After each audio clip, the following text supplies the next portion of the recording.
Se on makee tässä taas vaihteeksi kokoelma videon merkeissä. Ja Kälkäri on tämän videon epistola. Kälkäri. No, anteeksi. Kälkäri on siellä ei oikeastaan oo juurikaan kovin kalliita pelaajia. Sillä on 2 vähän kalliimpaa pelaajaa ja sitten aika monta tuosta kympin nukkoa ja sitten paljon tämmösiä vähän kalliimpia, niin sitten vähän kalliimpia pelaajia. Kälkäri on ehkä semmonen, oisko 80 joukkue. Sanoisin 80 joukkue. Jep. Se on aika halpa ja se on aika riskitönkin, että se riski niistä pelaajista jakautuu aika monelle tyypille. Mä joukkueen kallein pelaaja. Monahani 32,5 tonnia näyttää olevan keskushyökkäjä. En oo tää testannut, mutta tiedä. Väitän kyllä, että vähän hias kaveri ehkä. No en tiedä. Ehkä testaan, ehkä en. Sieltä löytyy Backlundia. Sitten on Markus Granlund, jolla oletusarvoisesti olisi odotettavissa NHL-paikka tällä kaudella. Sen vakiinnuttaminen. Se olisi kyllä kovaa temppu. Sitten on Benettiä ja kyllä monesti mietin, että millä helvetin perusteella nämä määrätään, että mikä näistä paremmilta kultakorteista on niin tämmöisiä kiiltäviä ja mikä ei, koska tässä on Tajani on 82 ja Benetti on 80, niin kuitenkin toinen on kulta ja toinen ei ole. En kyllä siitä ole päässyt selvyyteen. Se on Johnny Hockey, Johnny Gaudreau teki varsinkin playoffeissa viime vuonna tosi kovaa jälkeä. Sille vähän naureskeltiin, kun se ei saanut ruukien niin se kuntotesteissä yhtään leukaa veettyä, mutta jälki oli kuitenkin hyvä. Nopea ja kohtuu laukominen, mutta köykäinen helkatti 68 kiloa. 175. Okay. Vähän niin kuin meikä, mutta painoja aivan mätsää. Sitten on Raymondi. Nopea semmonen nään-pelaaja. Mutta ei kuitenkaan ole sitten laukaus, ei ole mikään mahtava. Polikki. Kova taklaama. Rouhia. Tämän joukkueen toinen tähti. Tai oikeastaan ehkä ainoa tähti. Toinen tähti sanotaan näin. Hudleri pelasi viime kaudella tosi hyvin. Oli joukkueen paras pistemies. Ja pitkältä hänen ansiota, että pääsivät playareihin. Sanoisin näin. Voitti jonkun palkinnon. Olisiko ollut Lady Byng Trophy, eli herrasmiespelaaja. Taispa olla. No on varma. Ei vois kokeilla, mutta ainakin oikean puolen ukkoja. Tuttu olevan oikean puolen ukkoja kaikki. Vasemmalle puolelle ei löydy oikein hyviä pyssyjä. Nopea jätkä, köykäinen kaveri, mutta tämä Kälkärin joukkue on aika nopea. Täällä on monta nopeaa pelaajaa. Frolikkia. Sitten joku Jonesi siellä. Ja Giordano on tämä joukkueen kapteeni käsittääkseni. Pelaa mulla puolustuksessa. Ykkösparrilla on kuitenkin puolustus 89. Lähtökohtaisesti minun puolustajan ei tarvitse tehdä mitään muuta kuin puolustaa. Ne on kyllä hyökkäjät, jotka maalit sitten hoitaa, jos hoitaa. 30 mies tässä Giordano. On ollut aivan hyvä puolustaja. Tosiaan tuli edellisestä kokoelmasta. Tuli tämä Giordano. Brody. Pikkusta vajaa 10 ukko. Tälleen yksi nopea pelaaja lisää. Aika köykäisiä äijä, mutta nopeita. Köykäisiä, mutta nopeita äijä. Hyökkääville puolustajille ei oikein mulla ole käyttöä, en sitäkään ole testailu. Sitten Russell. Hyvin liikkuva pakki. Köykästä on. Hamiltoni. Hyökkäävä pakki vasemmalle puolelle. Aika tasaisen hyvää kaikissa. Sillä löytyy jopa raamejakin. Weidman oli kans. Sillä aika paljon hyökkääviä pakkeja Kälkäryllä. Ei olekaan niistä puutetta. Toki, niin, en tiedä Jordan voisiko sekin olla hyökkäävä pakki. Sehän teki hirveät pisteet viime kaudella ennen kuin loukkaantui. Oli tosi hyvässä pauhissa. Sitten Englanti. Hilleri tuli Anaheimista aikoinaan. Ei oo pelannut parhaalla mahdollisella tasolla. Minusta Rämö on tämän joukkueen paras maalivahti. Mutta Hillerillä on hirveän paljon parempi sopimus. 4,5 miljoonaa. No ei nyt hirveän paljon.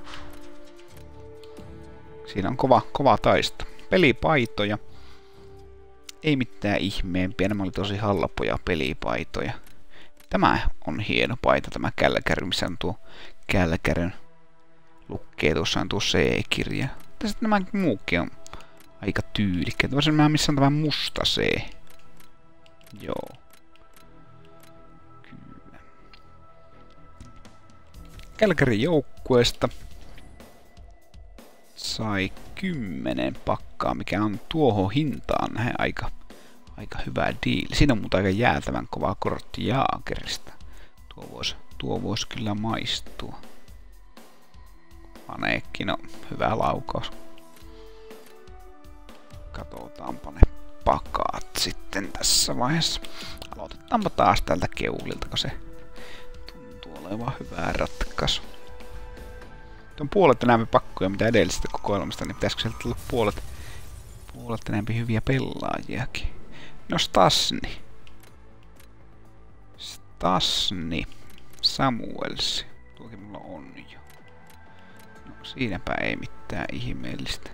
Käsivamma on aivan turha kortti. Niitä ei kerta kaikkia oo tarvetta.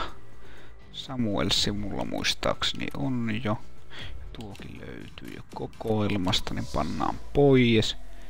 Ja siitä loput sitten kokoelmaan. Tässä on hyvä aloitus 85. Se nyt ei enää ole semmonen hyvä pelaaja, mutta semmonen parempi pelaaja kuitenkin. Sillä on Faulkki. Faulkki on 20 mies. Tai oli ainakin silloin, kun minä tein Karoliinan kokoelma. Faulkki on hyvä pulli. En tiedä. Tää se nyt näyttää 16. 16, silläkin on hinta tullut vähän alas käsin. Onko sillä pohjalla vielä jotakin? Eipä ole. Laitetaan nämä paremmat ukot heti kokoelmaan, että ei sohlata. Siellä on muuten Ripeirolla aika kovat käet. Siellä on Atkinsoni. Puolustus ja käsivamma. Pikamyynnillä pois ja loput sitten kokoelmaan. 3. pakka. Hyviä pulleja tälläkin kertaa. 85, 86 ja no, ei ollut suunta enää ylöskäsi. Joskin olisi siitä jatkunut, niin se olisi ollut aivan. Demers ja Fontaine. 5 kaikki. Coloradon paita. Ja valmentaja 500 kolikko. Tämä on pikamyynnillä. Se Anaheimin paita. Tässä aika pitkään katoin ja kyttäsin, että Anaheimin pelaajia, mutta ne on niin kalliita, että en välttämättä uskaltanut sitten alkaa siihen hommaan vielä. Eikö tämä? En tiedä, otetaan noin se. Kokoelma ja siitä seuraavaa tulille. Bailey ja Prongeri näyttää olevan siellä. Nashvillen hieno paita. Prongeri.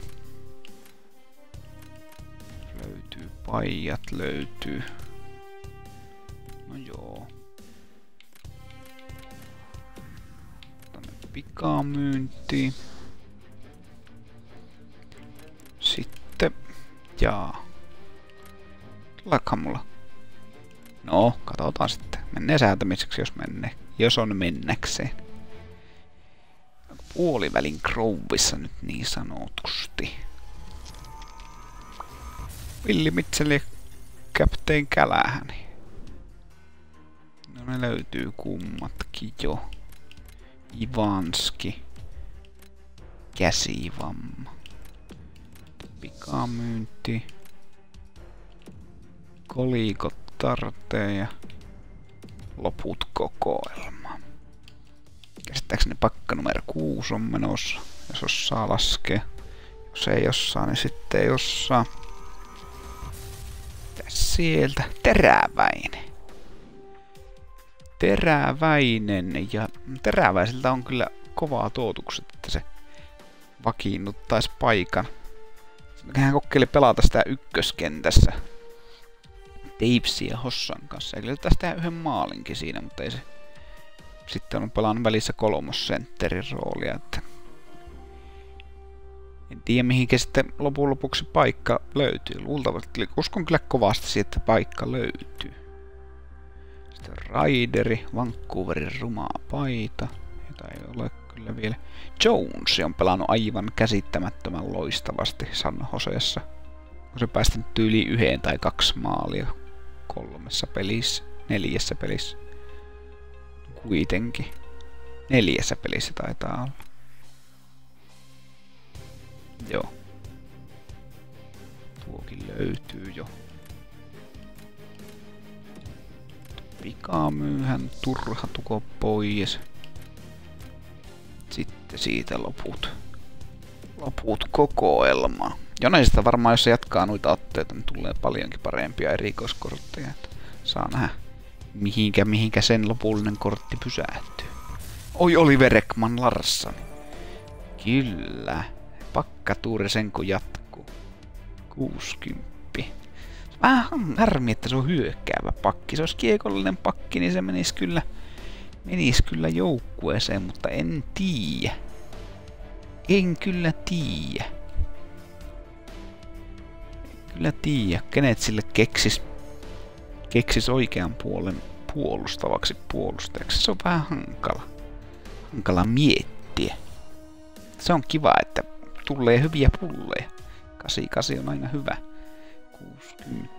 Toki tuo laukuminen on niin jäätävä. En tiedä, laskisiko se kemia niin hirveästi siitä, jos heittäisi siihen kiekollisen puolustajan kaveriksi. Mikä on sinänsä käsittämätään typerää, koska monilla NHL:ssä pelaavilla puolustajilla, nimenomaan hyökkäävillä puolustajilla, pelaa kiekollinen pakki siinä kaverina. Eikä mikään puolustava pakki. Koska ne on yleensä ykköslaarin miehiä ja ykköslaarin puolustavat pakit on aika harvassa. Sutteri ja Pohitsakki ehkä. En tiedä. On niitä joitakin muitakin. Kara oli aikaisemmin puolustava, mutta nyt se puolustava puolustaja, mutta nyt sekin on laitettu kiekolliseksi puolustajaksi. Sitten Larssoni kokoelma. Filppula. Vielä pikamyyntiin ja loput sitten sinne. 3 jäljellä, eli pakka numero 7. 7. Chadorov ja Samuels, tuo parempi. Tai paras valmentaja. No, se joutuu myymään. No ei se ole kuin 900 arvoinen. No olisi sekin ja näitteen käsi. Se olisi näitteen käsi. Löytyy nuo kokoelmasta jo.